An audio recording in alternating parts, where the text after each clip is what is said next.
There are 11 graves with inscriptions. We think there were probably wooden boards with information about those buried here. We do have a list of names, but we don't know which grave is which. And we think the piles of rocks are because when you start digging on this side of the kopje, you hit blow clip, which is extremely hard. So the graves might have been fairly shallow, and then the rocks piled to give them a little bit more height. Now, as we go along Markstraat, we're going to stop outside a house where an elderly gentleman stands on the veranda and waves to pretty ladies. I always wish him a good evening just in case he's there. And he probably heard this noise here at an unusual time and came along the road to see what was happening and stood with me as I was telling my stories and then accompanied us back. And what confirms this in my mind is that some of the group had very fancy cameras that the shutter will only close when they're focused. And they could not get his house in focus. The houses either side, no problem whatsoever, but he's not going to have them take a photograph of his house. So let's go and see if he's there this evening.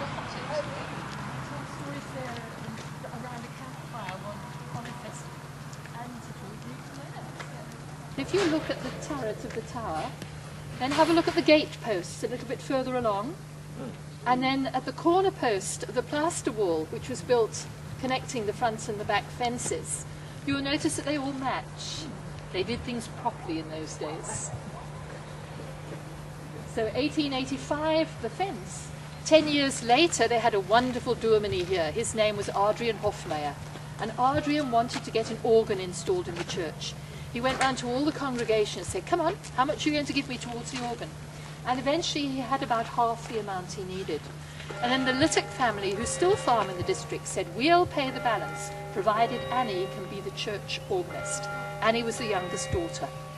Annie played the organ here for the next 58 years. Wow. Fortunately, she was good.